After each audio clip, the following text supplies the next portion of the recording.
ഒരു വൃത്തികെട്ടവനെ ഒരു സ്ത്രീ സമൂഹത്തിൻ്റെ മുമ്പിൽ വെള്ള പൊതിപ്പിക്കാൻ വേണ്ടിയിട്ട് ശ്രമിക്കുന്നു. അവനെന്ന് വെച്ചാൽ പീഡന കേസ് പ്രതിയാണ്, പോരാത്തതിന് സ്വന്തം അമ്മേനെ കയറി പിടിച്ച ചരിത്രമുണ്ട്, അതേപോലെ പണം തട്ടിപ്പ് കേസിലെ പ്രതിയാണ്, അടിപിടി കേസിലെ പ്രതിയാണ്, അതേപോലെ കുഞ്ഞുങ്ങളോട് ഈ നമ്മളിപ്പോൾ പറയല്ലേ എന്താ പറയുക, പ്രകൃതി വിരുദ്ധമായിട്ട് പെരുമാറിയതിൻ്റെ കേസുണ്ട്. അതേപോലെ എന്ന് വെച്ചാൽ സ്ത്രീകളെ പൊതുസമൂഹത്തിൽ വന്നിട്ട് അപമാനിച്ച കേസുണ്ട്. അങ്ങനെ ഏകദേശം 4 വാറൻ്റുള്ള ഒരു പ്രതിയെ ഒരു സ്ത്രീ വെള്ള പുതുപ്പിക്കാൻ ശ്രമിക്കുന്നുണ്ട്. അപ്പം തന്നെ നമുക്ക് മനസ്സിലാവില്ലേ ആ സ്ത്രീനെ ഒരിക്കൽ ഇവൻ പൊതുപ്പിച്ചിട്ടുണ്ടായിരുന്നു എന്നുള്ളത്. കാരണം നമ്മൾ കുറ്റക്കാരാണോ തെറ്റുകാരാണോ നിങ്ങളുടെയൊക്കെ കണ്ണ് പറയും പോലെ നമുക്ക് തെളിവുകളാണ് വേണ്ടത്. ഇത്രമേൽ തെളിവ് എന്തിന്?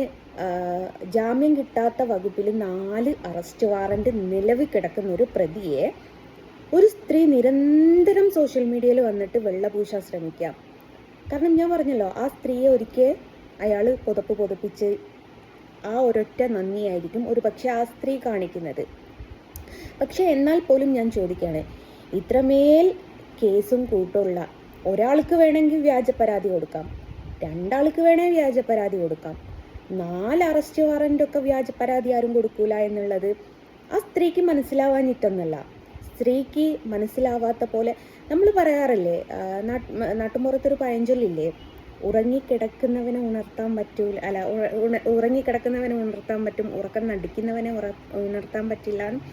അതേപോലെ ഈ സ്ത്രീ ഉറക്കം നടിക്കുകയാണ്. ഈ സ്ത്രീയുടെ വിചാരം അവനുമായിട്ടുള്ള ബന്ധം സമൂഹത്തിന് മനസ്സിലാവുന്നില്ല എന്നുള്ളതാണ്. അപ്പോൾ ആ സ്ത്രീക്ക് മാത്രമേ ഇവൻ നല്ല പുള്ളിയുള്ളൂ, നല്ല പുള്ളി ആക്കാൻ ശ്രമിക്കുന്നുള്ളൂ. അപ്പോൾ ഇത്രമേൽ ഒരു സ്ത്രീ എങ്ങനെയാണ് അധംപതിക്കുക എന്നുള്ളത് എനിക്ക് മനസ്സിലാവുന്നില്ല. ഏതായാലും ആ സ്ത്രീക്ക് അവനെ കൊണ്ട് നല്ല നേട്ടമുണ്ട് എന്നുള്ളത് മനസ്സിലായി. അപ്പം ഞാനത് ആ ഒരു വീഡിയോ കണ്ടപ്പം എനിക്കതിനെക്കുറിച്ചൊന്ന് സംസാരിക്കണം തോന്നി. കാരണം ഇത്രമേൽ അപരാധിയായ ഒരാളെ ഒരു സ്ത്രീക്ക് മാത്രം നിരപരാധിയായിട്ട് തോന്നണമെങ്കിൽ, നിയമത്തിൻ്റെ കണ്ണിലും നീതിയുടെ കണ്ണിലും കുറ്റവാളിയായ ഒരു വ്യക്തിയെ ഒരു സ്ത്രീക്ക് മാത്രം നല്ല പുള്ളിയായിട്ട് നിരപരാധിയായിട്ട് തോന്നണമെന്നുണ്ട്.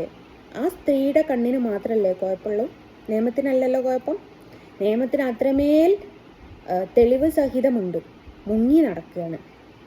അപ്പം മുങ്ങി നടക്കുന്ന ഒരു വ്യക്തിനെ ഒരു സ്ത്രീ മാത്രം പൊക്കിയെടുത്ത് നല്ലവനാ നല്ലവനാ നല്ലവനാ.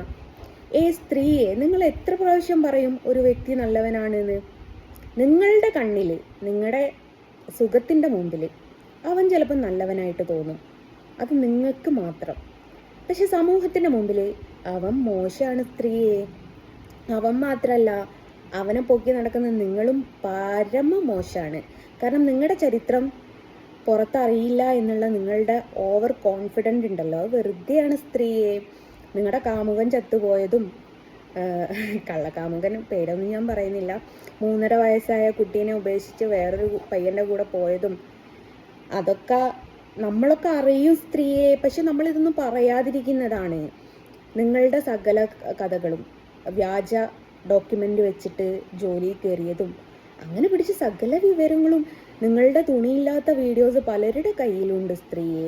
അവരൊക്കെ നിങ്ങളെ പേടിച്ചിട്ട്, അവരുടെ കുടുംബത്തെ പേടിച്ചിട്ട് മാത്രമാണ് അവരത് പുറത്ത് വിടാത്തത്. അപ്പം ഇത്രയൊക്കെ പറയുമ്പോൾ സ്ത്രീക്ക് മനസ്സിലായിട്ടുണ്ടാവുമല്ലോ എന്താണ്. അപ്പം നിങ്ങളെക്കുറിച്ച് സകല ഡീറ്റെയിലും എനിക്ക് കിട്ടിയിട്ടുണ്ട്. സ്ത്രീയെ, നിങ്ങളുടെ ശത്രു സകല കാര്യങ്ങളും പറഞ്ഞു തരാൻ തയ്യാറാണ് സ്ത്രീയെ. നിങ്ങൾ ജയിലിലാക്കിയ കഥയും, നിങ്ങളെ കൂടെ കിടന്ന് പറ്റിച്ച കഥയും, പറ്റിപ്പും വെട്ടിപ്പും തട്ടിപ്പുമായിട്ടുള്ള കഥയും, നിങ്ങൾ പൈസ മുക്കിയ കഥയും, അങ്ങനെ പിടിച്ച് പലരുടെ ജീവിതത്തിലും കയറിയിട്ട് ഉടുതുണി ഇല്ലാതെ കിടന്നു കൊടുത്തിട്ട് അവരെ പൈസ ബ്ലാക്ക് മെയിൽ ചെയ്ത്, അതിനല്ലേ സ്ത്രീയെ ഹണി ട്രാപ്പ് എന്ന് പറയുക. അതൊക്കെ എനിക്കറിയാം സ്ത്രീയെ. ഞാൻ കുറച്ച് ദിവസങ്ങളായി സ്ത്രീ ഇങ്ങനെ നിരന്തരം എന്നെ ഫോളോ ചെയ്തപ്പം മാത്രം ജസ്റ്റ് അന്വേഷിക്കുക. എനിക്കിതിൻ്റെ ഒന്നും ആവശ്യമില്ല. ആ സ്ത്രീ പറയുമ്പോൾ ഞാനിതൊന്നും കാണാറേയില്ല. പക്ഷേ ഇവനെ മാത്രം നല്ല വെള്ള പൂശുമ്പം സ്ത്രീയുടെ ബാക്ക്ഗ്രൗണ്ട് കൂടി ഒന്ന് നമ്മൾ അന്വേഷിക്കുന്നത് നല്ലതാണല്ലോ. അപ്പം നല്ല അടിപൊളി ബാക്ക്ഗ്രൗണ്ടാണ്. അപ്പം ബാക്ക്ഗ്രൗണ്ട്. 3.5 വയസ്സായ ഒരു പെൺകുട്ടിനെയാണ് ഈ സ്ത്രീയുടെ കാമപ്രാന്ത് കൊണ്ട് ഉപേക്ഷിച്ച് പോയത്. 2-3 അങ്ങാണ്ട് കെട്ടിയിട്ടുണ്ട്. ഇപ്പം നിലവിലുള്ളത് കള്ളക്കാമുകനാണ്. ലിവിങ് ടുഗദറായിട്ട് എവിടെയോ കുറേ ഫ്ലാറ്റ് താമസിച്ച്. എൻ്റെ പൊന്നാര സ്ത്രീയെ, ഇതൊക്കെ ഞാൻ അറിയും സ്ത്രീയെ. അറിഞ്ഞിട്ട് അറിയില്ല എന്ന് വിചാരിച്ച് ജീവിക്കുന്ന എന്നെ നിങ്ങൾ ശരിക്കും നമിക്കണ്ടേ? ഏതായാലും നിങ്ങൾക്ക് അവൻ നല്ലവനായിരിക്കാം, നിയമത്തിന് അവനും കുറ്റവാളി തന്നെയാണ്. അപ്പം നിങ്ങൾ വലിയ പഠിപ്പിച്ചിട്ടല്ലേ, വലിയ ജോലിയുള്ള ആളല്ലേ, പറ്റുമെങ്കിൽ അവനെ നിയമത്തിൻ്റെ മുമ്പിലേക്ക് കൊടുക്കുക. ഒരുപാട് സ്ത്രീകളുടെ ജീവിതം നശിപ്പിച്ചവനാണ്. നിങ്ങൾക്ക് കിട്ടുന്ന സുഖം എല്ലാ സ്ത്രീകൾക്കും അവൻ കൊടുത്തിട്ടുണ്ടായിരുന്നു ഒരു സമയത്ത്. ആ ഒരു സുഖം കൊണ്ട് പലരുടെയും ജീവിതം അവൻ നശിപ്പിച്ചെടുത്തിട്ടുണ്ട്. അതുപോലെ തന്നെ നിങ്ങളുടെ ജീവിതവും അവൻ നശിപ്പിക്കും. ഓർത്ത് വെച്ച സ്ത്രീയെ, അവനെ നിങ്ങൾക്ക് മനസ്സിലായിട്ടില്ല. സ്വന്തം അമ്മേനെ കയറി പിടിച്ച ചരിത്രമുള്ള മോനാണത്. അമ്മ തന്നെ തുറന്നു പറഞ്ഞൊരു കാര്യം കേട്ടോ. അമ്മ പേടിച്ചിട്ട് വാതിൽ കുറ്റിയിട്ട് മാത്രമേ ഉറങ്ങാറുള്ളൂ, അത്രമേൽ ഭയമായിരുന്നു എൻ്റെ മകനെ എന്നാണ് ആ പെറ്റ തള്ള പറഞ്ഞത്. അത്രക്ക് നല്ല മോനെയാണ് നിങ്ങൾ വെള്ള പൂശാൻ ശ്രമിക്കുന്നത്. പൂശിക്കോളൂ, നന്നായിട്ട് പൂശിക്കോളൂ. വെളുത്ത് വരട്ടെ കേട്ടോ സ്ത്രീയെ.